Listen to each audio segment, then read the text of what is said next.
자, 이제 지방직 구급 해설 2강으로 들어가겠습니다. 자, 남아있는 문제들 고난도 문제 많고요. 또 좋은 문제들 엄선된 문제이기 때문에 정확한 해설 강의 그리고 꼼꼼한 해설 강의로 또 이어가겠습니다. 자, 문제 5번입니다. 유일한 고전 시가의 시조 4편이 나왔습니다. 사실은 예상 가능한 작품들이죠. 중요한 작품들이었었고요. 자, 물론 이제 문제의 의도로 보면은 적절하지 않은 것이기 때문에 1, 2, 3, 4에서 확실히 틀린 하나를 찾아야 하는데 이 4편이 모두 다 자연 친화적인 시조죠. 그래서 이제 유명한 우리 다 여기저기서 한 번씩 본 작품들인데요. 물론 가는 이제 월산대군 즉 성종의 형이었었죠. 이제 대군으로서 어떤 살아남기 위해 왕족으로서 왕이 되지 못한 채 살아남는 방법은 이렇게 무욕의 경지, 자연을 즐긴다 이런 건 이제 표명하는 거죠. 그래야만 이제 권력욕이 없음을 그래서 이제 좀 살아남을 수 있는 하나의 방법이 될 수 있는데요. 자, 가는 이제 월산대군의 시조이고요. 나는 우리 이황의 도산 12국이죠. 워낙 유명한 연시조입니다. 유일하게 지금 가나다라 중에서는 연시조이면서 전 6곡의 자연 친화, 후 6곡의 학문에 대한 정진이므로 어느 부분이냐에 따라 주제는 다른데 이거는 그중에 첫 번째 제1수에 해당하는 자연 친화의 내용이 되겠고요. 자, 다도 유명한 송순의 시조죠. 송순은 면왕정가라는 가사로도 유명한 역시 자연 친화적인 작품을 좀 많이 썼다라고 볼 수 있고요. 나도 조선시대의 성혼이라는 역시 문인의 시조였습니다. 자, 어쨌든 이제 4편 다 여러분이 다 한 번쯤은 보았으리라고 생각을 하는데요. 자, 그중에 나에 주목해 볼게요. 자, 나를 보니까 이런들 어떠하며 저런들 어떠하려. 원래는 이제 이게 하여가, 즉 이방원의 하여가의 초장과 같지만 이제 이런 내용은 뒤에 내용을 가늠하기는 어려워요. 물론 이제 이방원 같은 경우는 만수산 드렁칠기 얼거진들 어떠하냐 그러면서 회유하는 노래였고요. 자, 지금 여기의 작품은 이래도 좋아 저래도 좋아 이렇게 자연의 생활에 대한 만족감, 이 달관의 목소리로 우리는 이 초장을 읽어야 합니다. 초야우생, 물론 사전적으로는 풀에서 들에서 지내는 어리석은 사람이라는 뜻이지만 겸손하게 자신을 낮춘 거죠. 그래, 시골에서 지내는 내가, 어리석은 내가 이런들 어때 했지만 사실은 결과적으로 모두 좋다는 내용이죠. 하물며 천석고황, 앞에서 얘기했던 간접적 한자성어 천석고황, 원래는 이제 네모놓기로도 실제 시험에 나오기도 했었는데요. 물론 사전적으로는 아는 것처럼 천석은 자연, 즉 샘과 돌을 뜻하는 대유적인 의미에서의 자연, 고황은 고치기 힘든 병을 뜻하는 말이죠. 즉 자연에서 나는 병에 걸렸어. 왜? 자연이 좋으니까.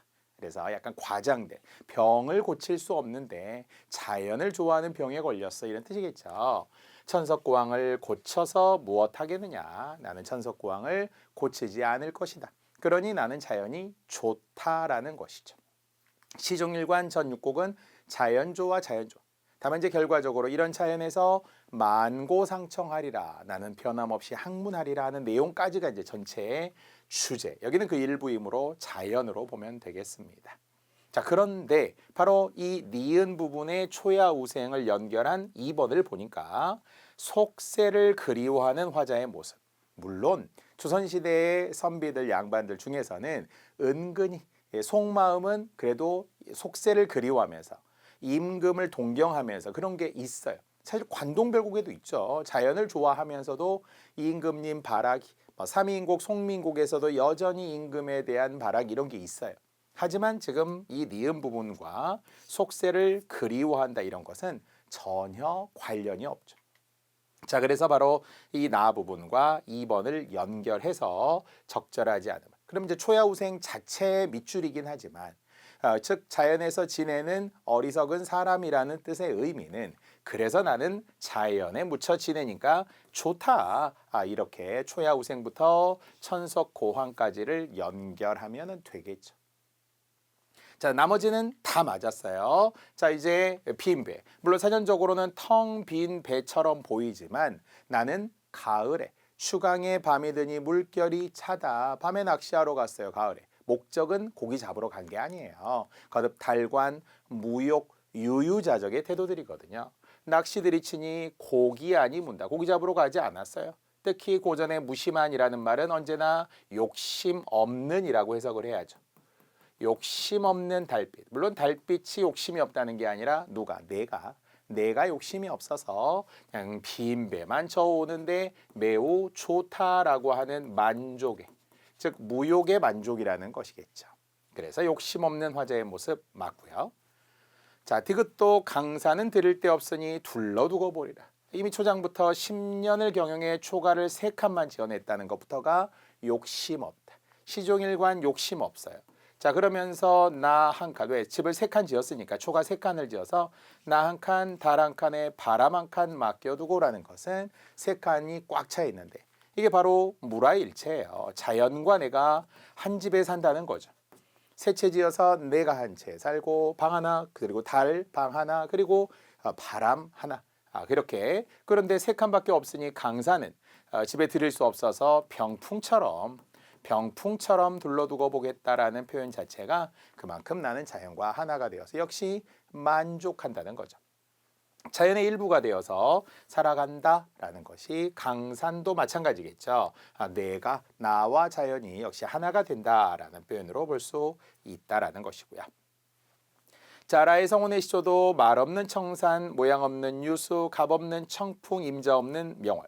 4가지 모두 공통점은 자연인데요. 역시 그 자연도 욕심이 없다는 것이고, 이 중에 병 없는 이 몸이 내가 분별 없이, 여기서 말하는 분별 없다라는 것은 아무런 걱정 없이 늙으리라.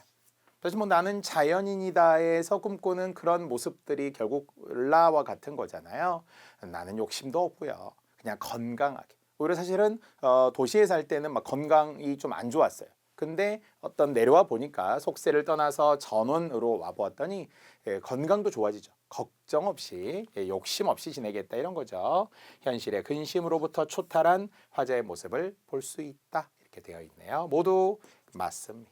누가 보아도 속세를 그리워한다 전혀 없었죠. 자, 그래서 가의 월산대군의 시조의 주제도 가을 달밤의 풍류와 정취, 달관적이죠. 탈속적이고 욕심 없고요. 이왕의 도산 12곡은 전체 12수 중에 첫 번째. 원래 전체 주제는 자연 친화와 학문에 대한 정진이지만 이 부분은 자연에 묻혀 살고 싶어하는 마음이었고요. 자, 송순의 시조 역시 자연으로 돌아가 의지하고 안빈 낙도. 성혼의 시조 역시 자연을 벗삼는 즐거움. 여전히 달관 이런 태도들이 전체적으로 욕심 없어요. 아까처럼 무심한 달빛만 싣고 빈배져 오너라 이렇게 이야기했다든지, 아니면 역시 송순의 시조에서도 나 한 칸, 달 한 칸, 바람 한 칸 이렇게 함께 지내는 모습도 있었고요. 자, 지금 라의 모습에서도 역시 자연과 함께 벗삼아 나는 아무런 구별하지 않고 근심 없이 걱정 없이 즐기리라 이렇게 이야기했던 것도 분별 없이 즐기리라 이렇게 했다는 거죠. 자, 시조 4편이었습니다. 자, 이제 6번인데요. 결과적으로 한자와 결국 그 의미가 이제 고유어의 의미가 잘 연결이 되는지를 묻는 거죠. 그런데 확실히 틀린 하나가 4번에 있었다. 누구나 착한 심성을 발현하는 것은 아니다. 문제는 이제 발현하다라는 단어 자체. 아는 한자가 있다면 나타날 발, 필발, 쏠발 뜻은 많지만 여기는 나타나다라는 뜻. 현도 나타날 현자죠. 출현하다 이런 거. 현재 우리가 나타나 있는 게 현재잖아요. 자, 근데 나타나는 거하고 헤아려 보는 거하고는 전혀 다르다는 거죠. 예문으로 보더라도 누구나 착한 심성을 헤아려 보는 건 아니다. 좀 이상하죠. 누구나 착한 심성, 성선설에 의하면 착한 심성인데 그것을 나타내는 것은 아니다. 그렇죠? 그러니까 뭔가 착하지 않게 나타내는 경우들도 있다라는 이야기인데요. 어쨌든 발현하다라는 것은 헤아려 보는 것이 아니라 나타나다. 또는 여기처럼 산홍의 의미처럼 나타나게 하다.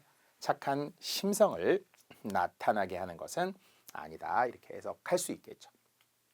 반면 아까 헤아려 보다라는 게 또 따로 한자어가 있겠죠.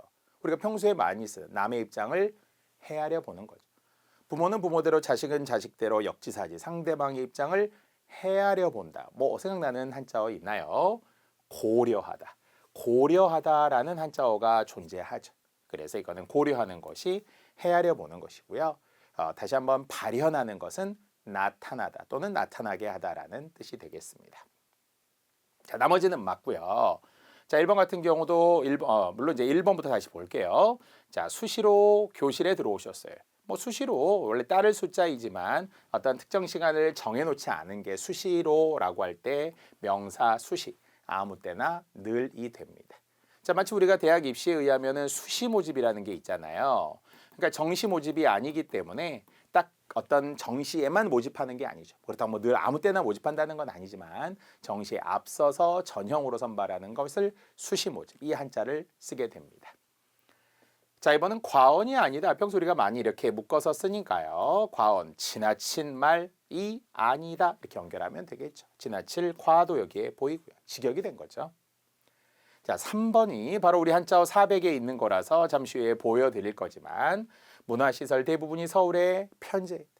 이것도 뭐 사전에 있는 예문 그대로이고 자, 문화시설이 대부분 서울에 있어요. 맞아요. 뭐 백화점부터 해서 좋은 무슨 어떤 전시회장, 콘서트장, 뭐 여러 가지 운동장 이런 것들이 서울에 있고 지방으로 많이 분산하려고 하기도 하는데요. 자, 이때 숨어 있는 한자 사람이 치우쳐 있다. 저는 이렇게 한자로 우리 이미 강의 노트에도 똑같이 들어있죠. 다시 문화시설이 서울에 치우쳐져 있어요. 안 좋은 거죠.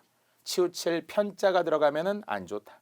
치우칠 편자 중에 대표적인 것은 뭐 편견이라든지 아니면은 편향되어 있다든지 아니면은 편파적이라든지 이런 것들이 모두 다 치우칠 편이며 대신에 이제 공무원은 한쪽으로 치우치지 말아라. 바로 불편부당의 자세로 공직에 임해라 이렇게 말하죠. 치우치면 안 되니까요. 다만 이제 이 편제라는 단어도 동음 이의어가 있기 때문에 한자와 주목해서 봐야 된다면 두루 편자 바로 두루 있다 하는 의미에서 동음 이의어라고 우리는 말한다는 거겠죠. 그래서 두루두루 있더라. 우리 사회에 여러 가지 문제들이 그냥 두루 존재, 널리 존재해요. 편재해 있어요. 그래서 이런 동음이어를 구별하는 게 이미 우리는 이 한자 어휘 400이라고 하는 제가 계속 강조합니다. 여기에 있었죠. 두루 편자를 쓰는 편제. 아니면 바로 치우칠 편제 여기에 있네요. 3번에서 우리가 보았던 편제. 놀랍게도 예문까지 똑같죠. 문화시설 대부분이 서울에 편제해 있다. 예문이 왜 똑같다고요? 사전에 있으니까. 시험 문제에는 이 사전에 있는 예문 그대로 저도 사전에 있는 예문 그대로 이렇게 드린단 말이죠. 그래서 치우쳐 있다까지도 같습니다. 편제의 동음이었는데요. 선지에 맞는 것으로 나왔지만 역시 가까이에 있었다라는 것. 다만 그래도 쉬웠던 것은 다시 한번 발현이라는 말과 고려라는 것은 전혀 다르다. 그렇죠? 발현하다는 나타나다, 나타나게 하다. 고려하다라는 거는 헤아려 보다 뭐 그런 뜻이니까 말이죠. 반면 지난 국가직에 의하면은 무진장이라는 게 나왔죠. 전북의 무주 지난 장수가 아니라 무진장 많다는 거죠. 무진장이라는 것이 역시 우리가 헤아릴 수 없을 정도로 많다 할 때 무진장이라고 표현을 하겠죠. 굉장히 많다라는. 자, 이렇게 우리 이제 연습할 수 있어요. 편제, 편제. 또 치우칠 편자를 또 쓰는 편파, 편파적이다, 편파 판정이다 뭐 이런 거 하죠. 이렇게 어휘 문제 역시 한자어 고유어 생각해야 되고요. 100% 적중이다 이렇게 말해도 또 과언이 아니겠죠. 예문까지도 똑같았으니까요. 자, 이제 7번입니다. 자, 고난도는 고난도지만 그럼에도 우리 6번 또는 7번 정도 역시 진짜 어렸을 때보다는 좀 할만하다라는 생각이 들긴 하고요. 자, 적절하지 않은 거라서 또 역시 맞는 세 개 틀린 하나. 선지 한번 볼까요? 감정에 대한 개념적 자원은 문화에 따라 달리 형성된다. 그러니까 이미 첫 번째도 보니까 모든 문화가 감정에 대한 동일한 개념적 자원을 발전시켜 온 것은 아니며 이를테면 이렇게 했는데 그러니까 당연히 동일하지 않겠죠. 감정에 대해서 모든 문화가 당연히 동일하지 않으니까 문화에 따라 달리 형성될 가능성 있어 보이죠. 자, 두 번째, 동일한 감정이라도 그것을 표현하는 방식은 시대에 따라 다를 수 있다. 가능성일 뿐더러 그래 보이잖아요. 그래서 이것은 지역에 따라도 다르고요. 또 오늘날 하면서 시대에 따라도 다를 것 같잖아요. 약간 상식적이잖아요. 반면 이제 적절하지 않은 역시 3, 4번, 긴 3, 4번을 좀 주목해서 볼 필요가 있고요. 자, 감정 어휘를 풍부하게 갖고 있는 집단은 그렇지 않은 집단보다 기술 발전에 더 유연한 태도를 보인다. 자, 그런데 여기서 약간 의문이 드는 건 감정 어휘가 풍부해. 뭐 그럴 수 있잖아요. 어느 집단은 감정. 역시 일오일학 애오욕 같은 우리가 칠정이라고 하지만 뭐 풍부한 집단이 있을 수 있어요. 자, 그런데 이게 기술 발전, 감정과 기술 발전이 무슨 관계가 있을까요? 더구나 기술 발전의 유연해. 원래 우리가 유연하다라는 것은 이제 부드럽다라는 것이고 반대는 이제 경직되고 딱딱하고 이런 거잖아요. 물론 이제 기술 발전에 유연하다, 뭐 기술이 더 발전될 수도 있는 이런 서구적인 사고, 서구적인 어떤 가치관 이런 게 있을 수는 있어요. 하지만 감정 어휘를 풍부하게 갖고 있는 집단과 기술 발전의 유연성이 무슨 관계가 있을까 하는 게 약간 의문이 들고요. 논리적으로. 자, 4번. 오늘날 인터넷에서 이모티콘. 물론 우리는 이제 다른 순화어로는 그림말이라고 하지만 특히 이제 카톡 같은 거 보낼 때 다 이제 이모티콘하고 많이 이제 섞어서 카카오 프렌즈 뭐 이런 거 있더라고요. 이렇게 그림 형태의 재미있게 의사를 그걸로 전달하기도 하죠. 간접적으로. 과거에 없었던 감정 표현 방식이 활용되고 누구나 다 아는 이야기죠. 오늘날 이모티콘 많이 사용된다. 유료도 있고 막 무료도 있고 그렇더라고요. 자, 그런데 결국 3번은 이상하죠. 유일하게 우리가 이제 약간 지적해야 할 부분이 여기 끝부분에 있긴 한데요. 좋아요. 인터넷의 발명과 함께 감정 어휘는 뭔가 관습, 당연히 아까 우리 이야기했지만 이메일이나 문자 보내기 이런 거 할 때 관습에 의해서도 형성되고요. 자, 이러한 기술이라는 말이 유일하게 여기 지금 보이죠. 기술 주도적인 상징의 창조 확산은 사람들이 자신의 감정을 묘사하기 위한 새로운 선택지로 만든다는 점에서 또 다른 역사의 발전일 것이다. 그러니까 기술이 발전하면서 이모티콘을 사용하면서 감정을 좀 새로운 방식으로 선택할 수도 있더라라는 거예요. 꼭 글자 그대로 사랑해, 좋아해, 기분 나빠, 서운해 이렇게 하는 게 아니라 그냥 이모티콘을 통해 기술 발전으로 인해서 새로운 감정을 표현하는 수단이 되기도 한다는 거잖아요. 그런데 아까 우리 이야기했던 3번이 감정 어휘 풍부 뭐 이런 말은 감정 어휘 있었고 기술 발전 이런 말도 있었지만 그 집단이 그래서 기술 발전에 더 유연한 태도를 보이는지 아닌지에 대해서는 정말 네버 전혀 관계가 없다. 언급이 없다. 이렇게 봐야 되겠죠. 오히려 논리적으로 보면 약간의 반대. 그러니까 기술 발전이 되면서 감정 어휘를 풍부하게 나타냈을 수 있어요. 그러니까 일부분 맞는 거죠. 기술이 발전하면서 감정 어휘가 더 풍부해졌을 수는 있어요. 인과적으로. 아까 이야기했으니까 기술 때문에 뭔가 감정을 더 표현할 수도 있어요. 뭐 그럴 수도 있겠죠. 자, 그러나 3번 다시 한번 감정 어휘를 풍부하게 한 집단이 기술 발전에 더 유연한 태도를 보이는지 아닌지 이런 내용은 아무런 관계가 없는 거죠. 자, 그래서 오늘날 인터넷과 같은 기술의 발전으로 이게 오히려 원인인 거죠. 기술이 발전해서 그래서 감정 어휘가 풍부해진 결과를 가져온 거죠. 자, 그러나 뭐 더 유연한지 아닌지에 대해서는 아무런 관계가 없다. 자, 나머지는 이미 지문 속에서 모두 확인할 수 있었기 때문에 이제 더 찾지 않아도 다시 첫 번째 1번도 여기 있고요. 또 시대에 따라 역사적으로 다르고요. 오늘날 그래서 결국 더 활용되기도 하고요. 그러니까 4번이 여기 있다는 거죠. 자, 이런 식으로 대체로 순서대로 선지들도 확인할 수 있었습니다. 자, 8번입니다. 자, 8번이 고난도는 아니지만 처음에 살짝 당황했겠죠? 왜? 아주 유명한 우리가 뭐 많이 본 듯한 그런 시는 아니에요. 앞에 시조 내편을 친숙했고요. 박목월의 불국사입니다. 사실 박목월은 우리가 아는 한 청록파 시인이잖아요. 물론 조지훈, 박목월, 박두진 세 사람이 청록집이라는 시집을 내면서 청록파라고 불리게 됐고 1930년대부터 40년대까지 이제 그 이후까지도 계속 활동을 했던 우리에겐 대표적인 청로르라는 시, 나그네라는 시, 하관, 이별감 이런 시들도 뭐 산이나리 우리가 시험에는 워낙 뭐 많고요. 특히 전원적인 자연 친화적인 거 역시 많이 썼고요. 고풍스러운 것도 있고요. 뭐 또는 뭐 불교적인 것도 있고 청록파 시인들이 대체로 좀 비슷한 성향을 띠기도 합니다. 자, 근데 또 적절하지 않은 거죠. 그럼 부정형 문제이기 때문에 역시 아까 우리 시조 내편처럼 이상한 거 하나 있을 거예요. 자, 선지 한번 볼게요. 시선의 이동에 따라 대상을 그려내고 있다. 시선의 이동, 시상 전개 방식에서 나오죠. 물론 이제 넓게 보면 막 원경에서 근경, 근경에서 원경도 있지만 아니 우리는 이렇게 옆으로 쭉 동서남북 이렇게 방향만 돌아보아도 시선의 이동이죠. 지금 사실은 여러분도 시선의 이동으로 보고 있는 거잖아요. 제가 따라가면 보죠. 여기 보면 보죠. 오른쪽 보면 보죠. 이렇게 하죠. 시선의 이동일 수 있는데 여기는 이제 소재들 자하문도 나왔다가 대웅전도 나왔다가 범영루라는 누각도 나왔다가 다시 수미상관에 의해 자하문도 나왔다가 이런 게 불국사 내에서의 일종의 시선의 이동이라고 할 수 있어요. 자, 그렇다 할 수 있는 거고요. 이거는 뭐 눈에 보이는 거니까.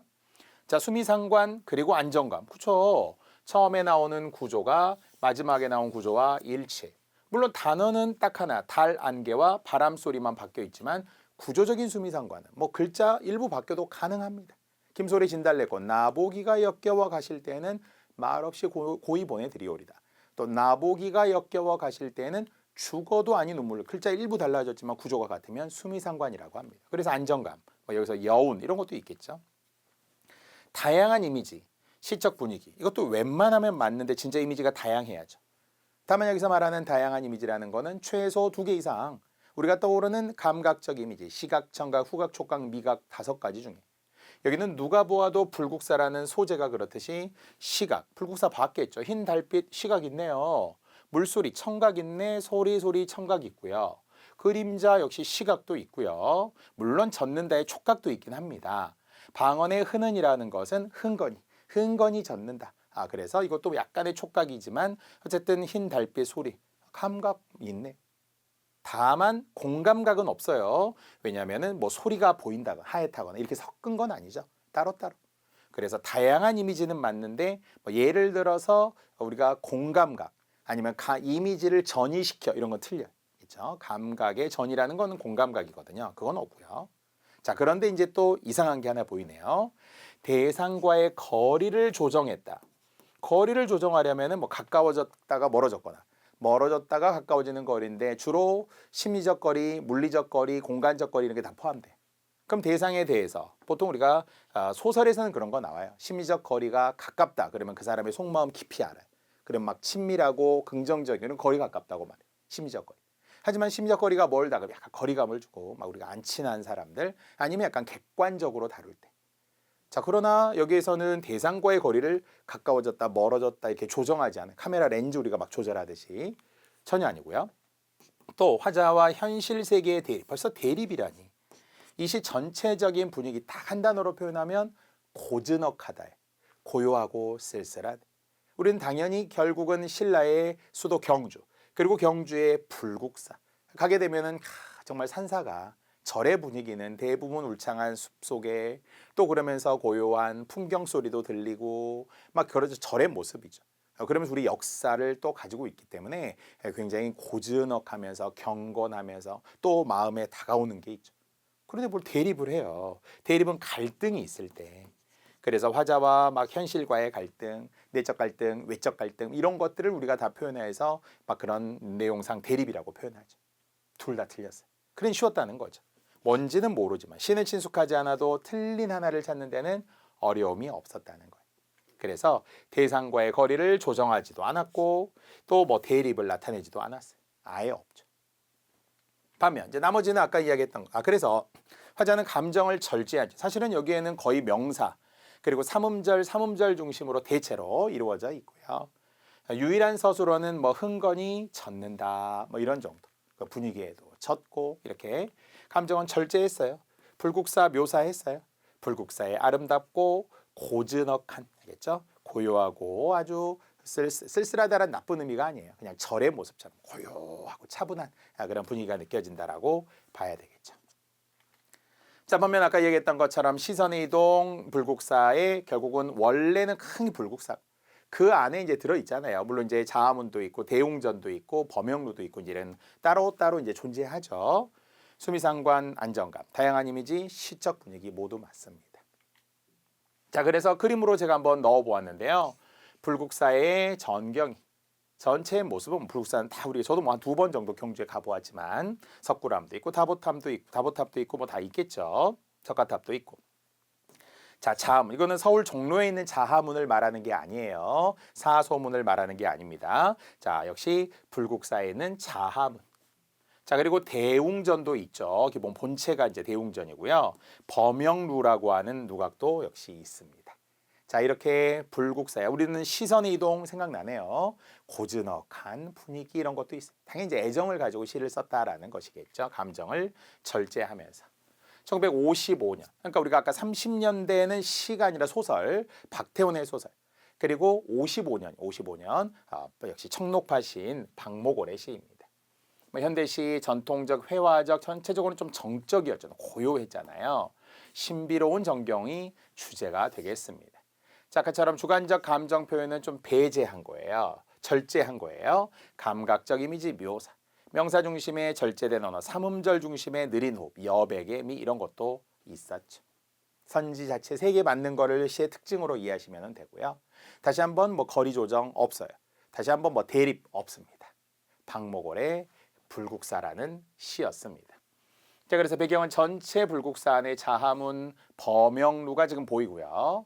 원래 자하문은 자줏빛 뭐 유약의 색 자하문. 그래 자하문이 이제 자줏빛이 난다는 거예요. 석가모니 부처님의 몸에서 발산되는 그런 상서로운 뭔가 신비스러운 그런 자금색 광채가 서려 있는 문이다 이런 이름이고요. 자, 불국사의 대웅전으로 향하는 문임이라 합니다. 범영루는 원래 이제 뜬 구름의 뜬 그림자의 누각이다 이런 의미로 약간의 무상감. 뭔가 세월이 이렇게 오래됐지. 그런데도 저렇게 자리 잡았어. 이런 약간의 무상감이 은근히 이제 있다는 것이고요. 자, 일단 박목월의 원래 대표 시는 청로루, 나그네, 이별가, 하관, 산이날, 애워싸고 같은 시들이 있습니다. 박목월의 시입니다. 그러니까 이제 요즘에 사실은 이 시가 저는 개인적으로 이제 우리 학생들에게도 이것만은 꼭 나온다 할 때 순수시 중심으로 공무원 시험 준비해서 이렇게 많이 이야기해요. 왜냐하면 윤석열 정부 들어서면서 남북 관계가 지금 사실은 거의 경색되어 있고 또 그러면서 아예 교류가 없다 보니까 뭐 통일 관련 한때는 통일 관련 이런 시들이 그 이전에 문재인 정부 뭐 노무현 정부 이런 데는 막 활용이 돼요. 신동엽 시들 이런 게 자주 나오기도 했었어요. 근데 지금은 결과적으로 막 참여시 이런 것보다는 순수시 그 중에는 대표적인 청록파 신의 시가 출제가 되었어요. 뭐 추후에도 조지훈의 뭐 승무라든지 고풍의상이라든지 이런 거 나올 수도 있어요. 박두진의 해, 향현, 도봉 이런 시들이 또 나올 수도 있어요. 자, 청록파 시인들도 알고 있으시고요. 자, 9번 반가운 의문의 변동. 뭐 유일한 문법이라면 이제 문법이고요. 어쨌든 의문론에서 의문의 변동까지 가죠. 이미 중학교 때도 고등학교 때도 우리가 워낙 많이 배우는 거잖아요. 교체, 축약, 탈락, 첨가에 대한 4가지. 물론 뭐 거기에 더하여서 도치 하면 5가지도 있긴 하지만 공식적으로는 이렇게 4가지 안에서 선택합니다. 다만 단독적인 것보다 이것이 복합적으로 2가지 이상, 막 3가지 이상 이렇게 나오는 경우들을 시험에 요즘에 잘 주죠. 수능에서도. 물론 여기에는 이렇게만 말했지만 사실 교체 중에도 음절의 끝소리 규칙, 뭐 된소리 되기, 비음화 아니면은 유음화 이런 우리가 의문 현상들을 또 세부적으로 알고 있어야 하는 거잖아요. 물론 탈락에도 자음군 단순화로서 대표적인 탈락 같은 것이 시험에 잘 활용이 되고요. 자음 탈락, 모음 탈락 이런 거. 첨가에는 일반적으로는 니은 첨가, 반모음 첨가. 근데 이제 반모음 첨가는 이게 약간 수의적인 경우에 따라 다른 것들이라서 시험에는 거의 니은 첨가, 발음상에서의 니은 첨가를 많이 주고요. 축약도 역시 줄어드는 자음 축약, 모음 축약 이런 게 있죠. 자, 그렇다면 벌써 이렇게 2가지씩이 나타난 걸 주었는데 수능 문제 이런 게 굉장히 많고요. 그리고 공무원 시험에도 지나치게 어렵지 않을 정도로 이렇게 활용됩니다. 자, 그렇다면 정답 1번에서 보니까 색, 연, 필의 표기지만 이제 발음이 어떻게 되는지를 잘 생각해 보세요.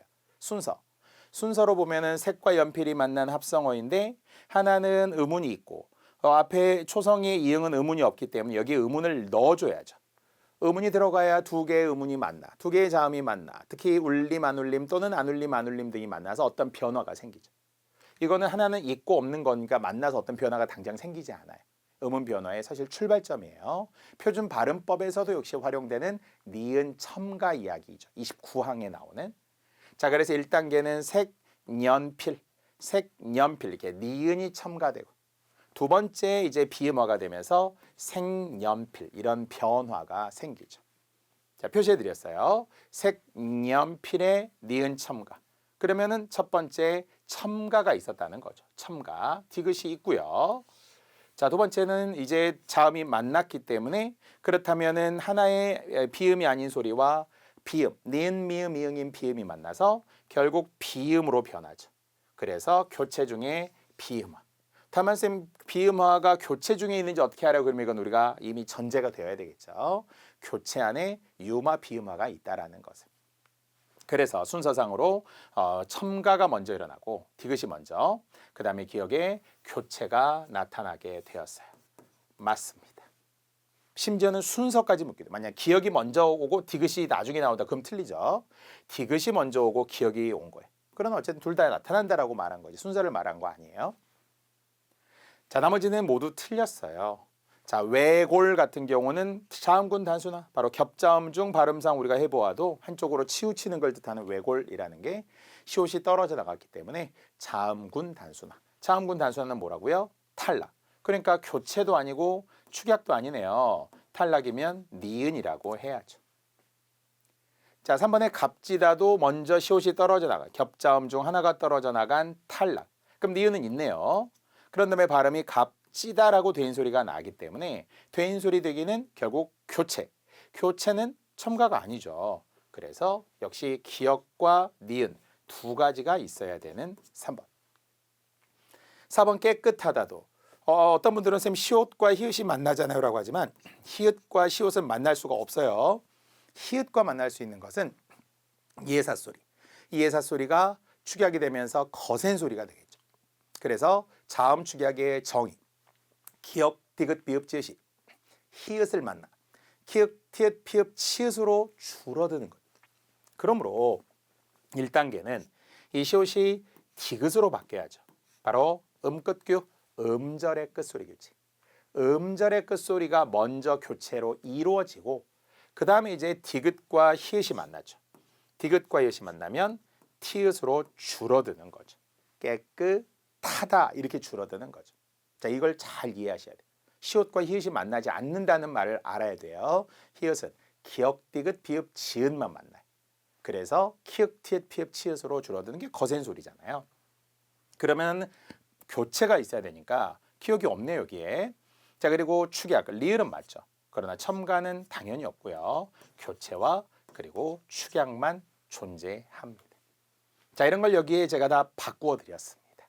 자, 결국 우리는 음운의 변동이라는 게 이렇게 중요하다는. 근데 문제는 이게 나올 때도 있고 안 나올 때도 있다 보니 학생분들이 요즘 이런 거 안 나오는데 이렇게 자꾸 단정하시는 분이 있어요. 그러시면 안 돼요. 다 중요하다. 한 문제에 나오는 문법 영역.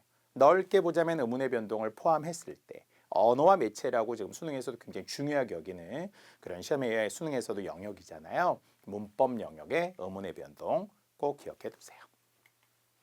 자, 다 설명해 드렸습니다. 외골은 자음군 단순화로 니은, 탈락이 나타나고 갑지다는 시옷이 떨어져 나갔기 때문에 탈락이 먼저이고 그 다음에 교체 중에 돼인 소리 되기. 자가 깨끗하다는 시옷이 디귿으로 바뀌는 교체 중 음절의 끝소리 규칙. 그 다음에 이제 디귿과 히읗이 만나 티읕으로 줄어드는 깨끗하다가 축약이 되겠습니다. 자, 이제 10번입니다. 자, 빈칸에 들어갈 내용이고요. 흔히 우리는 이제 빈칸 추론이라고 이야기하는데요. 요즘에 필수 문제죠. 지난 국가직에서도 2문제, 그리고 이 피셋에서도 이런 추론은 무조건 나옵니다. 이렇게 긴 구절 또는 문장 전체에 심지어는 단어까지도 추론이 가능한데요. 내용은 어렵지 않았죠. 특히 각 단락에 있는 첫 문장, 일반적 진술들 주목해서 볼 필요가 있었고요. 프랑스에서 포도주는 언제 어디서나 이렇게 함께하는 애정이 있는 아주 정체성을 드러내는 상징처럼 여겨진다. 프랑스는 자문화에 대한 보호의식이 매우 강하죠. 그래서 영어 미국인에 대해 되게 경계합니다. 프랑스어에 대해서도 매우 지키려고 하고 그 문화 자체를 보수적으로 약간 국수적으로 이제 접근을 많이 하는데요. 그냥 단순히 음료로 생각하는 게 아니에요. 자, 그래서 포도주에 대한 애정이 있어요. 모든 곳에 등장을 합니다. 일상의 세세한 부분에까지 결부되어 있어요. 마치 프랑스 국민에게는 포도주가 그들 자신과도 같다는 거예요. 예시 중에도 르네 코티라는 프랑스의 원래 50년대 대통령이 있었는데요. 사적인 자리에서 사진을 찍었는데 포도주가 없어. 사람들이 막 비난했어요. 대통령인데 우리 포도주 사진에 없어 이렇게 했다는 거죠. 따라서 그들은 마치 정체성, 국가적 정체성, 국민의 정체성으로 포도주를 인식을 해요. 그만큼 애정이 있다라는 거겠죠. 자, 이렇게 앞뒤 내용을 통해서 정답 2번 쉽게 도출할 수 있었어요. 단순히 심신치유, 행사, 계절 분위기 이런 이야기를 하려는 건 아니죠. 더 일반적인 포괄적 진술을 우리가 찾아야 되고요. 자, 11번 고쳐쓰기였어요. 유일한 쓰기 문제였는데요. 어렵지 않았습니다. 우리 이런 문제들을 충분히 대비하고 있었고 기존에도 자주 나오던 형태죠. 자, 그런데 이제 리을을 보면 일로라는 게 일으로 뭐 이런 이제 우리가 연결되어 있는 지금 조사가 붙은 건데, 자, 문제는 앞에 있는 바로 부사인 비록과 비교를 해보라는 거죠. 비록 사람들의 관심이 최고의 잘 오른 선수에게로 향하는 것은 당연한 일로서 당연한 일이므로 뭐 이런 얘기 같은데, 비록과 전혀 호응되지 않죠. 원래 비록이라고 하는 것은 뒤에 주로 부정, 비록 뭐뭐 할지라도, 비록 뭐뭐 하지만은 이런 말과 연결이 되죠. 비록 그가 잘못했지만 이거잖아요. 비록 그가 조금 모자란다 하더라도, 모자랄지라도 이렇게 하죠. 양보절로 비록 뭐뭐 하지만 이거죠. 반드시 뭐뭐 해야 돼요. 절대 뭐뭐가 아니고 이렇게 우리가 호응이 오잖아요. 근데 얘는 일로와 전혀 연결되지 않아요. 자, 그래서 적절하지 않은 것인데, 그렇다고 일이라면 이것도 이상하잖아요. 일이라면은 if절이 왔을 때 이야기죠. 만약 뭐뭐 한다면 이거죠. 만약 일이라면. 그러니까 이것도 안 맞아요. 그러니까 결국은 둘 다 틀린 거죠. 둘 다 틀린 거죠. 따라서 제3의 경우로 고쳐야 되겠네요. 비록 당연한 일이지만, 비록 당연한 일일지라도, 다시 일이지만은 이런 식으로 호응해도 다 맞는 건데 주로 이런 부정과 왔어야 한다는 거죠. 이렇게 고쳤어야 합니다. 자, 반면 나머지는 다 맞고요. 괴로울 고자가 겹치기 때문에 괴로운 고난이라고 하지 않고 그냥 고난이라고 하면 되겠죠. 아니면 뭐 괴로운 일을 이렇게 해도 되고요. 자, 이것도 앞뒤 관계, 그러므로인 인과관계가 아니라 보통 선수에게 감동받겠지만 나는 가족과 주변 사람들에게 더 큰 감명을 받은, 그러니까 앞뒤 내용이 다른 거죠. A가 아니라 B의 감명을 받는다라는 의미니까요. 그래서 그러나가 맞습니다. 자, 트레이너가 되는 과정 뭐 이상하죠. 그 주변 사람들에게 감동을 받는다는 이야기예요. 당연히 스타는 홀로 빛나지 않는다. 밖에 깜깜한 배경 속에 별이 빛나는 것처럼 주변에서 또 도움을 줘야 되는 충분한 훌륭한 조력자들이 있어야 한다, 이런 거겠네요. 자, 그래서 한자 고난 확인하시면 됩니다. 괴로울 고자 중복된 표현으로.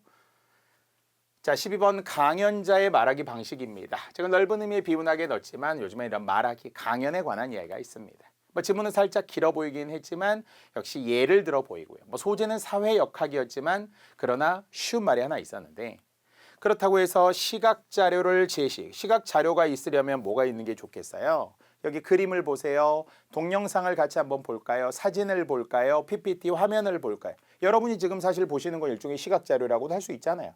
파워포인트, PPT를 통해서 제가 색깔도 넣어드리고 아까 불국사 그림도 보여드리고 하죠. 이런 시각 자료입니다. 근데 여기에도 없어요. 여기에도 없어요. 여기에도 없어요.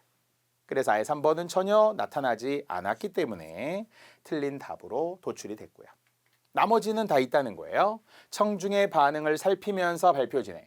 자, 지금 한번 이 단어를 보신 적 있나요? 들어보신 적 있나요? 아, 역시 별로 없네요. 반응을 봤죠? 여러분 표정을 보니 더 모르겠다는 표정, 반응을 봤네요. 자, 두 번째 전문가의 연구 결과. 여기 있네요. 하버드의 어떤 교수팀이 이런 조사했어요. 연구 진행했어요. 당연히 있죠. 신뢰성이 있고요. 자, 4번은 특정한 상황을 가정해서, 이 부절의 가정이 지금 뭔가 여기에 있어요. 특히 특정한 상황은 흡연을 예로 들어 위험한 작업 환경에서 일하는 노동자에게 담배를 피우면 10년 뒤에 폐암이 발생할 수 있으니 당장 금연해야 한다고 말한다면 if 여기에 있네요.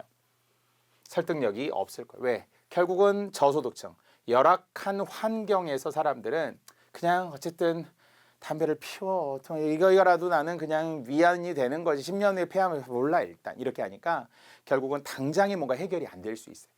자, 그래서 바로 이 사회역학의 조사에 의하면 나름 금연 프로그램도 하면서 산업안전 프로그램하고 진행을 하고 했더니 더 금연율이 결국 높게 효과가 있더라. 뭐 이런 이야기. 그래서 주변의 환경과 함께 이렇게 조사를 해야 된다. 뭐라는 이야기겠죠. 시각 자료는 전혀 없었다는 거.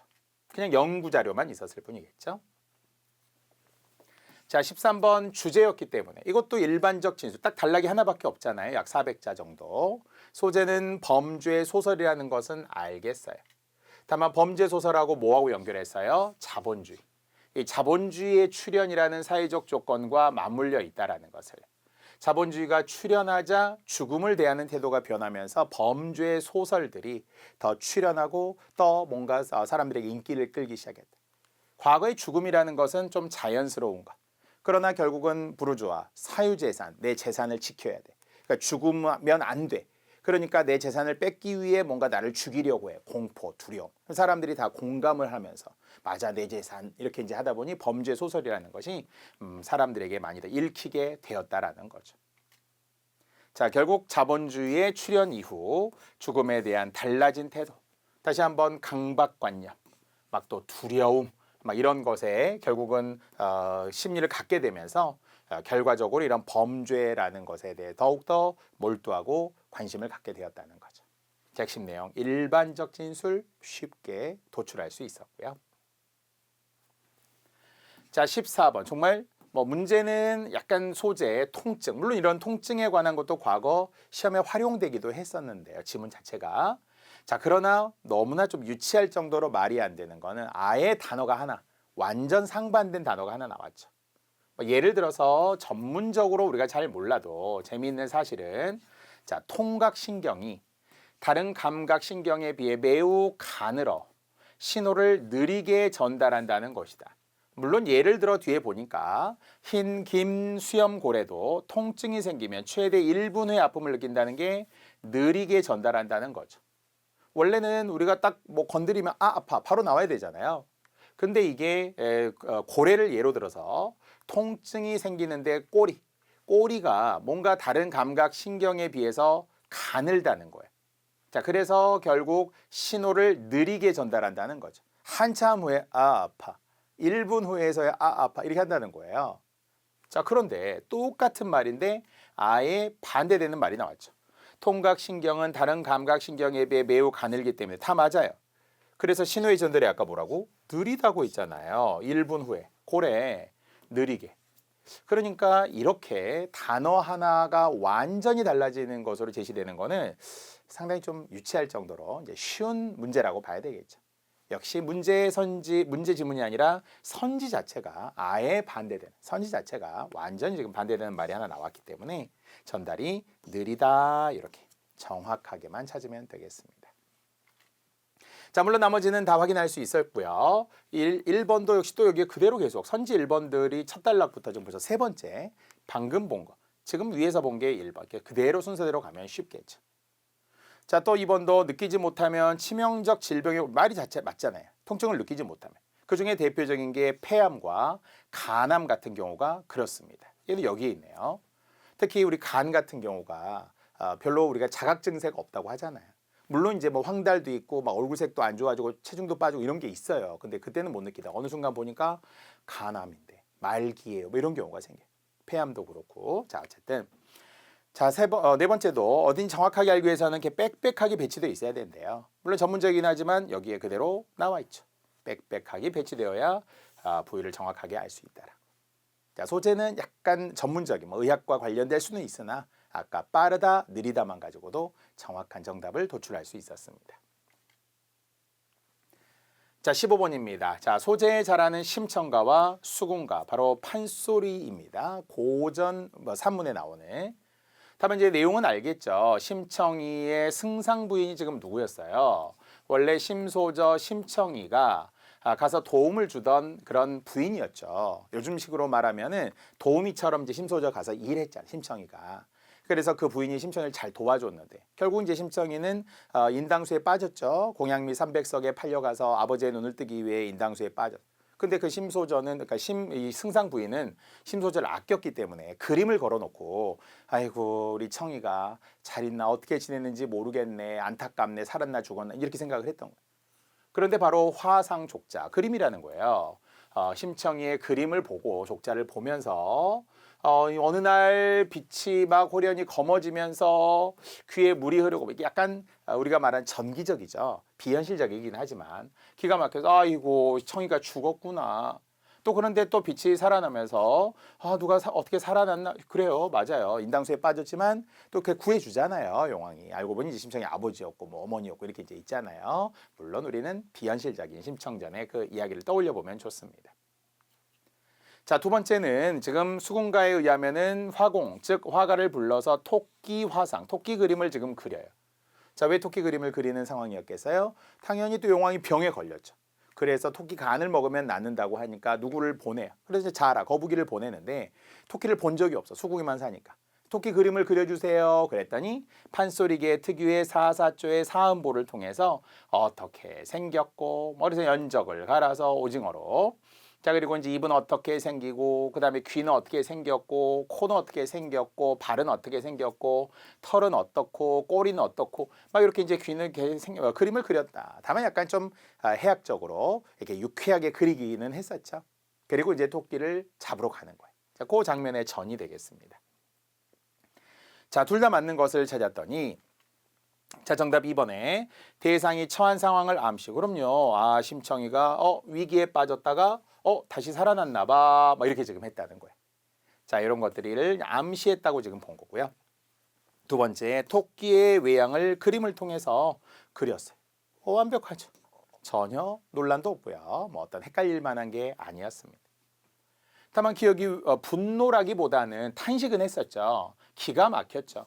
안타까움에 의한 탄식이지 막 화가 났다, 노했다, 크게 노했다 이런 건 아니에요. 자, 니은은 약간 유쾌하다라고 할 수 있어요. 왜냐, 약간 해학적으로 지금 그림을 그렸다, 이렇게 그런 성질은 있다라고 볼 수 있습니다. 자, 또 현실 공간이 맞아요. 지금 그래도 심청가의 현실이었고 인당수에 빠져 용왕이 구해준 것이 더 우리가 이제 용궁의 세계 이런 거잖아요.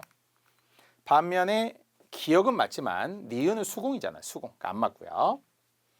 또 역사적 인물과 사건 인용 이런 것도 아예 없다고 봐야 되겠네요. 그냥 심소저의 화상을 보고 막 승상분이 생각한 거고. 수궁의 이야기. 물론 이제 나에 보니까 뭐 신농씨라는 사람이 나오긴 해요. 중국의 전설상의 뭐 임금이. 그런데 신농씨를 뭐 역사적 인물이다 이렇게 또 보기는 어렵죠. 우리 역사라는 것은 팩트, 실제 이야기를 기록해 놓은 역사지 전설상의 이런 것까지 우리가 역사라고 보지 않아요. 그러니까 이건 전혀 어울리지 않아요. 물론 이제 기억이 이미 틀렸고요. 자, 이렇게 틀린 것과 맞는 것까지를 제가 또 X로 이렇게 표시해 보았습니다. 유쾌하다 일부는 그렇다고 볼 수 있어요. 세모 완벽하진 않지만. 자, 기억은 역시 현실 공간 요거 하나 맞고요. 나머지들 다 틀렸습니다. 자, 16번입니다. 자, 이제 고난도 확인해 봅시다. 박태원의 피로, 우리가 피곤하다 하는 그 타이어드의 피로가 되겠습니다. 자, 또 소설의 이해였는데요. 자, 처음 보는 분도 분명히 있지만 사실 앞에 이 박태원의 피로나 박목원의 불국사나 사실은 다 이게 이제 EBS 흔히 수능 특강, 줄여서 이제 수특이라고 하는데요. 자, 이렇게 수록되어 있어요. 그렇죠? 다 뭔가 이유가 있어서 나왔겠죠. 월북 작가, 해금 작가이기도 했고요. 자, 이제 내용은 이렇습니다. 지금 사람들이 인도교는 다리가 위에 이제 있는데요. 평행선을 사람들이 발자국을 얼음 위를 지금 걸어가고 있었던 거예요. 아니, 위에 다리가 있는데 왜 다리 아래 얼음 위를 걸어가지 않으면 안 되었을까? 사실은 옛날에는 우리가 한강도 얼었을 때 한강 밑으로 한강으로 그냥 이렇게 건너가. 왜? 좀 빠르니까 빨리 갈 수 있으니까. 위에 다리가 있으면 한참 올라가야 되고 그러니까 일하는 사람들은 그냥 대충. 그러다가 정말 안타깝지만 뭔가 얼음이 깨져서 사망하고 이런 경우도 있어요. 그래서 우리가 이제 말 그대로 초봄이 오고 늦 겨울 때 이럴 때는 못 가요 이렇게 하죠. 심지어 지역 내 강 같은 데도 약간 조그맣게 강이라고 하기도 저수지 같은데 얼어 있다고 그렇게 가시는 분들도 있어요. 근데 정말 운이 없으면 얼음이 깨진다는 거예요. 뭐 낚시꾼들도 마찬가지고요. 자, 근데 이제 왜 무슨 급한 일이 있나? 이렇게 빨리 가려고 저렇게 밑으로 가나? 위험하기도 하고 더 춥지 않을까? 얼음 위로 가니까. 차디차디. 자, 그래서 이런저런 사람들을 보면서 이제 내가 생각을 하는 거예요. 그래, 저렇게 목을 움츠리고 강위를 지나는 그들의 모양을 보면서 좀 안 됐다. 고생하는 서민들이겠다. 이렇게 생각을 하는데 어쩌면은 또 그것의 나의 마지막 길이 아닐까? 나도 그렇지 않을까라고 하면서 몹시 놀라 정신이 아찔했다는 거예요. 즉 그들에 대한, 즉 얼음 위를 걸어가는 서민들을 보면서 30년대 뭔가 힘없고 또 소외되고 또 무기력하고 이런 사람들의 모습이 나와 같구나라는 약간 동질감을 처음에는 의아하게 생각했지만 약간 이질감, 좀 이상하게도 생각했지만 나중에는 나도 저럴 수도 있겠다. 저 사람들과 나는 같을 수도 있겠군 이렇게 생각을 했다는. 근데 그 심리가 딱 문장으로 직접 나오는 건 아니죠. 끝부분에 이제 약간 힌트, 앞에 의한다면 암시, 내포 이렇게 지금 들어있는 거예요. 문학이니까요. 그래서 얼음 위를 지나는 사람들을 보면서 어디가 아니라 다리, 인도교로 걷는 사람들이 아니라 늘 우리는 아슬아슬하게 그렇게 걷고 좀 빨리 가고 싶은 마음, 또 그냥 빨리 또 생계 때문에 그런 거, 단순히 급박한 현대사회를 말하는 게 아니라 그냥 빨리 가서 또 일해야 되고 먹고 살아야 되니까 그렇다는 거예요. 이질감을 느끼면서도 공감하고 있다. 그래. 그렇죠? 자, 이 감정을 잘 이해하셔야 돼요. 이게 소설이기 때문에 그렇습니다. 숨어있는 심리. 다만 어디를 보아도 뭐 비정함, 좌절 아니고요. 어리석음에 대한 비판이라고 보는 게 아니에요. 의아했을 뿐이에요. 굳이 이렇게 했던 거죠. 우리도 사실은 안타깝지만 시장 같은 데 가보면은 시장 상인분들이 약간 그 먹고 사는 게 급하다 보니까 무단횡단 같은 거 하시는 분들이 엄청 많아요. 또 오토바이도 막 불법 유턴하고 막 이러잖아요. 사실은 막 욕하고 비난할 수도 있지만 좀 먹고 살려다 보니까 사실 그러면 안 되는 것도 있어요, 분명히. 약간 그런 비슷한 감정이지 않을까 싶어요. 뭐 단순히 생의 종말이 멀지 않았다 그런 말이 아니에요. 나도 어쩌면은 저런 삶을 살고 있을 수도 있겠다. 그래서 필요하더라라는 거예요. 저분들도 필요하겠지, 나도 필요해. 이게 잠을 못 자서 필요하다는 게 아니라 시대 때문에도 그렇습니다. 이 소설이 원래 박태원의 소설가 구보시의 일일의 앞에 있는 소설이래. 원형이래. 1935년. 그러니까 비슷한 시기에 나왔던 소설가 구보시의 일을 떠올려 보면 좀 비슷하죠. 무기력한 지식인이라서 매사 모든 게 약간 그렇게 유쾌하거나 밝지 않아요. 좀 어둡고 좀 약간 답답하고 또 그러면서 좀 지쳐있는 그런 모습이 나오는데요. 피로라는 소설과 소설가 구보시의 일을 비슷한 느낌으로 보셔도 되겠습니다. 자, 그래서 좀 설명을 길게 해드렸는데요.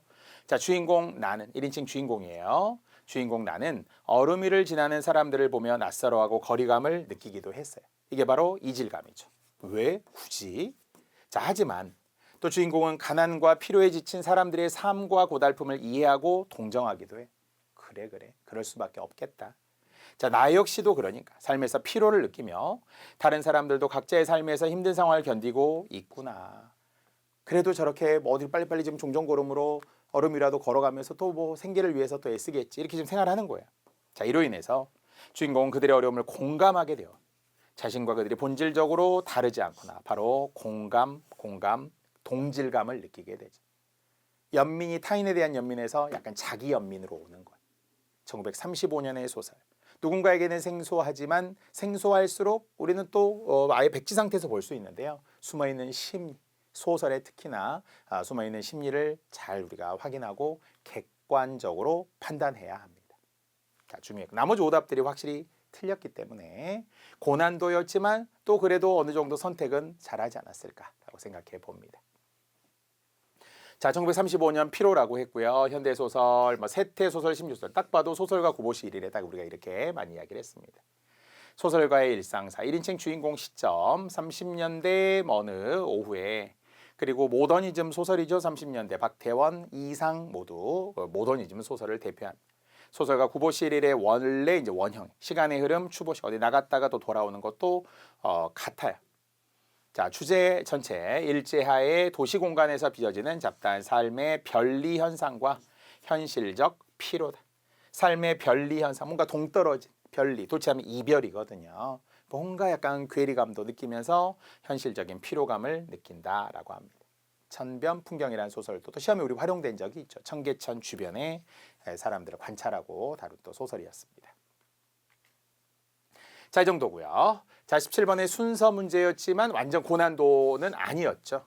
왜냐면은 선지에 딱 하나밖에 없었거든요. 우리가 예상하건대. 자, 일단은 앞부분 따로 가나다라 그리고 다시 마무리 이런 것들이 전부 약간의 힌트로 보입니다. 자, 소재 청소년 노동자라고 불리는 대상들이 있죠. 양극단이 있는데요. 첫 번째, 경제적으로 어려운 아이들이라는 그런 시각도 있고요. 지나치게 돈을 좋아하는 아이들이라는 시각도 있어요. 자, 경제적으로 어려운 아이들은 누가 결국 청소년 노동자다. 집이 가난해서 아르바이트를 할 수밖에 없는. 학교 뭐 다니지만 아니면 다니지 않는 학생들도 있어요. 사람들도 있어요. 청소년들도 있어요. 자, 그래서 뭐 어디 정말 피자 배달도 하고 오토바이도 타고 뭐 그냥 어디 음식점에서 아르바이트 하는 청소년 노동자들도 있어요. 자, 두 번째는 아유 좀 돈 더 벌려고 그렇지 먹고 쓰려고 그러나 봐 공부할 때 이렇게 약간 좀 안 좋은 시각으로 보는 관점도 있다는 거예요. 자 문제는 이제 둘 중에 전자 후자라는 용어가 나오는 순간 그리고 선택지에 이미 나가 이미 네 개 다 있는 순간 나부터 우리는 보면 되겠죠. 전자 그리고 이제 후자를 뒤에서 우리가 주목해야 되지만 바로 있을지 아닐지는 알 수 없으니까 전자는 바로 경제적으로 어려운 청소년들이겠죠. 생계비 마련 때문에 하나 봐. 이렇게 피해자의 안 됐다 이렇게 바라본다는 거예요. 비판적이기보다는 좀 그냥 무조건 안 됐다. 가난해서 아르바이트 할 수밖에 없나 봐. 노동할 수밖에 없나 봐. 이렇게 본다는 거예요. 자 문제는 이제 그 다음인데요. 다라. 물론 가가 두 개기는 하지만 사실은 저는 맨 끝에 가가 두 개인 맨 끝에인 3, 4번을 더 저는 개인적으로 매력으로 보면서 다 아니면 라를 볼게요. 그러다 보니 어떻다 보니 약간 피해자로만 보는 생계비 마련 때문에 하나 봐라는 게 바로 연달아 이어지죠. 그거네요. 꼬리와 머리가 만났어요. 그러면 거의 이어진다고 봐야죠. 그래서 그 이외에 여러 가지 노동을 선택하는 이유가 있는데 삭제. 왜? 하나만으로 축소해 버리니까 삭제된다는 거죠. 그러면은 결론적으로 나 다음에 다인 유일한 정답이 여기에 있네요. 유일한 정답. 그렇죠? 그래서 고난도가 아니었고요. 자, 그리고는 이제 후자. 당연히 전자가 먼저 나왔으니까 그리고 여기에 이어지는 거였고 이제 후자가 나와야 되겠죠. 자, 후자라 하면 지나치게 돈을 좋아하는 또 아이들이라는 시각도 있다는 거예요. 자, 본분을 저버린 채 말이야. 그 돈 가지고 먹고 마시고 녹을 쓰려고 막 그러나 봐. 더 중요한 본분은 공부해야 될 텐데 이렇게 보는 사람도 있다는 거예요. 자, 이렇게 어쩔 수 없는 뭐 노동의 문제가 아니라 그냥 청소년이 노동하고 있네. 그 사실만 가지고 그렇게 뭔가 돌려버린다. 문제 원인을 그렇다는. 쟤네들이 더 쓰려고 그러나 봐. 이 정도로. 자, 그래서 다에서 라로 갔고요. 전자, 후자 뭐 이렇게 좀 간단한 이야기했네요. 자, 이런 시각. 자, 비행만을 강조하기 때문에 약간 부정적으로 본다는 거예요. 돈만 쫓아서 하는, 돈을 좋아하는 이렇게. 그래서 숨기기도 하고 뭐 이렇게 한대. 자, 그러면 이게 결국은 두 개가 연결되어 있는 A에 A-, B에 B-로 가는 정답 3번은 뭐 완벽하겠네. 자, 그리고 이제 결론적으로 두 시각 모두 하고 이제 마무리를 한 거죠. 빨리 구원해야 한다는 것이다. 즉 가난 때문에 그런 것도 그만해 이거고. 야, 너 돈을 쫓아서 그런 거지. 그것도 그만해. 이렇게 이제 한다는 거예요. 뭔가 이유가 있고 복합적인 의도가 있을 텐데 말이죠. 자, 그래서 결과적으로 나로 시작한 것은 모두였고요. 가로 끝난 두 개 중에 맨 마지막. 그래서 주목하라는 건데. 그러나 어쨌든 A에 A-가 B에 B-가 여전히 일반화 구체화의 순서도 맞고요. 우리가 항상 순서 팁에서 강조하는 또 연쇄적인 흐름들도 일부 있었고요. 또 그리고 꼬리와 머리가 만나는 것도 있었죠. 자, 이런 정답은 3번 쉽게 도출할 수 있었습니다. 자, 그리고 역시 고난도 한자 표기였지만 다행히 그동안 우리가 보았다는 한자 표기 문제 중에서는 그래도 쉬운 편이었다. 자, 그래서 바로 성찰, 앞에서 언급했던 성찰이 필요. 물론 소재는 막 외려, 남용, 모용 이런 거 안 된다. 이건 이제 알겠고요. 자, 그래서 아까 반성할 성자에 살필 찰자가 들어가는 성찰은 모두 살피다라는 뜻으로서의 한자 맞습니다. 자, 살필 성자, 살필 찰자이죠. 자, 그런데 이제 워낙 우리가 공문서, 공무원 우리가 시험 준비를 하는 건데도 불구하고 이 다 함께 공을 썼다는 건 좀 이상하죠. 그래도 공적인 것을 뜻하는, 공공의 것을 뜻하는 공문서. 됐죠? 자, 그리고 공문서의 반대는 사문서, 개인의 문서니까 이제 사문서가 되겠죠. 그래서 공적이냐, 공과 사를 구별하라, 이 공과 사를 구별하라고 할 때 이 공적인 것을 이야기하지. 다 함께 공자를 쓰는 게 아니에요. 다 함께 공자는 공동체일 때고요. 저도 이 공자에 대해서도 역시 한자어 400에서도 자주 이야기하기도 했습니다. 자, 공간이라는 것도 지금 이제 공무원의 공자가 아니고요. 공무서의 공자가 아니고요. 텅 비어 있는 그런 사이. 그게 이제 공간이라고 봐야 되겠고요. 빌공자가 들어가야 되겠죠. 자, 일상이라는 것도 이 생각상자가 들어가면 안 되죠. 뭔가 상념에 젖는다 할 때 생각이 아니고요. 어쨌든 일상이라는 것은 우리 주변에 항상 존재하는 이 늘 있는 항상상자. 그러니까 한자가 다 하나씩 지금 틀려 있네요. 다시 공문서에는 공적인 것을 뜻하는 공문서, 공간, 그리고 일상, 항상, 정상적이에요 할 때 그 상자가 되겠죠. 자, 우리 한자어 400에서도 아까 이제 우리는 성찰이 있었지만 고찰, 통찰 할 때 우리 번호는 39번, 340번 제가 붙여놨는데요. 이 살필 찰자가 이렇게 활용되고 있었다는 거고. 또는 41번에 앞에서 우리 이황의 도산시비곡에 나왔던 천석고왕이 있었죠. 뭐 속세에 대한 그리움 전혀 상관이 없고요. 병이 든 거라고 했어요. 병이 생겼어요. 그래서 고치기 어려워요 이렇게 말할 때 고황이라고도 하죠. 자, 분명히 한자의 활용들이 이렇게 중요했다라는 것을 다시 한번 강조합니다. 고찰, 고황, 통찰까지도 넣어드렸고요. 자, 19번 글쓰기 방식이라 하면 보통 우리가 지금 설명하려고 하는 전개 방식을 지금 이야기하는 거잖아요. 글의 전개 방식, 내용 전개 방식. 자, 떠오르는 것 중에서는 흔히 우리는 두 가지. 즉, 시간성이 있는 것을 동태적, 시간성이 없는 걸 정태적. 물론 시간성이 있는 것 중에는 서사, 인과, 과정 이렇게 세 가지. 시간성이 없는 것 중에서는 예시, 정의, 지정, 묘사, 비교, 대조, 분석, 분류, 구분, 유추, 열거 뭐 이렇게 했어요. 근데 여기는 워낙 쉬웠던 것이 바로 우리에게는 채찍과 당근이라는 즉 보상과 처벌을 통해 인간을 움직이긴 하는데 그래도 긍정적 보상물이 있어야 한다에 뒤에 예시. 누가 보아도 부모가 아이에게 이렇게 사랑해요 하는 카드도 당근이라는 거고 또는 주말마다 떠나는 여행도 당근이라는 거죠. 그러니까 우리는 적절한 보상, 누군가가 남에게 주는 것도 사실 필요하고요. 스스로에 대한 보상도 필요하죠. 소확행이라고 하듯이 작은 하나의 일이지만 정말 여행 좋아하는 분들이 여행 좋아하는 그냥 작은 뭐 하나라도 즐기는 것조차도 다 우리에게는 당근. 너무 질책하고 맨날 못한다고 하고 혼내고 이런 것보다는 적절한 칭찬, 적절한 보상이라는 것도 필요하다라는 바로 예시. 예시를 사용하여 독자의 이해를 돕고 있다. 뭐 굳이 전문가의 의견 없고요. 자문자답 없고요. 특별히 빗대어 말하는 비유도 없었습니다. 전개 방식이었고요. 자, 이제 마지막 20번입니다. 자, 정말 우리가 문제들 뭐 하나하나 뭐 더 자세히 설명하고 싶은 마음은 더 간절하지만 더 주어진 시간 안에 그래도 우리가 딱 이렇게 모든 문제를 풀었다라는 데 또 의미가 있네요. 자, 그래서 박과장 그리고 주무관 이제 세 사람의 주무관도 지금 보이고요. 벚꽃 축제입니다. 자, 그래서 벚꽃 축제의 홍보 방법에 대해서 물론 이제 뭐 서울에도 한강 같은 벚꽃 축제 있지만 지역에도 각 다양한 그런 축제들이 있겠죠. 자, 그런데 보니까 뭐 SNS로 좋아요, 라디오 좋아요. 다만 가장 좋은 것 그래도 우리의 기관 누리집에 홍보하고 쉬운 방법이 제일 좋더라 하고 마지막 윤 주무관이 말하니까 박 과장이 맞아요. 저도 동의합니다. 우리 기관의 누리집에 홍보자료를 올리면 시간도 적게 들고 홍보 효과도 크겠네요. 가장 쉽고 빠른 걸로 빨리 하자는 건 SNS, 라디오 광고 이런 거 뭐 좋긴 하지만 돈도 들고 되게 오래 걸리고 이렇다는 거죠.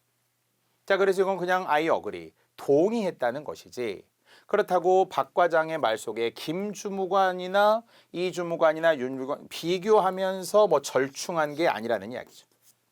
자, 서두 이야기했지만 절충이라는 건 뭐라고요? 대립되는 의견, 견해, 생각을 조화롭게 딱 마무리하고 조화로운 결론을 내는 게 절충이죠. 1시에 만나자, 3시에 만나자. 그래? 그럼 우리 2시에 만나지 뭐. 절충한 거죠. 또 뭐 우리가 최저시급 그러면은 지금 현재 기준으로 9,860원이잖아요. 근데 10,000원 더 주세요. 안 돼. 10,000원 안 돼. 그래 그럼 절충, 중간쯤에 합의를 보는 거죠. 자, 그래서 결국 절충은 아예 없고요. 박 과장은 오직 앞에 있던 윤 주무관의 생각에 그냥 동의하고 있었을 뿐이겠죠. 자, 나머지는 결국 축제, 벚꽃 축제 홍보 방안에 대해서 토의. 이거는 이제 결국은 대화이면서 토의인 거죠. 대화에서 토의하고 있는 거예요. 어떤 결론을 내는 거예요. 다만 이건 토론은 아니죠. 찬반. 찬반에 의한 설득하는 토론은 아니기 때문에 토론과 토의라는 성질로서도 따로 기억하시고요. 김 주무관은 SNS, 이 주무관은 라디오 이렇게 홍보 방법에 대해서 이야기를 했었죠.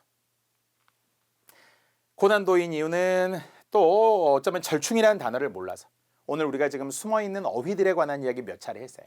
발현하는 거하고 고려하는 거하고도 또 달랐고 아니면 역시 우리 한자의 표기에도 성찰 같은 것도 있었고 또 문학 작품에서도 숨어있는 어휘들도 분명히 들어있어요. 이질감, 동질감 이런 것도 있고 아니면 바로 여기서도 절충이라는 단어와 동의의 차이도 우리 반드시 구별해야 하고요. 그래서 역시 국어는 기본에 충실한 역시 다양한 문제 유형 같지만 결국 우리가 어떻게 준비할 것인가 마지막에 우리가 어떻게 대비할 것인가에 대한 귀결은 저는 언제나 하나라고 해요. 기본에 충실하자. 다만 기본은 복합적이되 일단 출발은 사전 찾고 어휘를 객관적으로 내가 좀 찾아서 공부하려고 애쓰시고요. 또 당연히 문해력 많이 읽고 많이 풀되 얼마나 정말 내 생각과 실제 문제들이 양질의 문제들이 맞는지 부합하는지를 봐야 되겠죠. 근데 부합하지 않은 채 약간 뭔가 모순돼.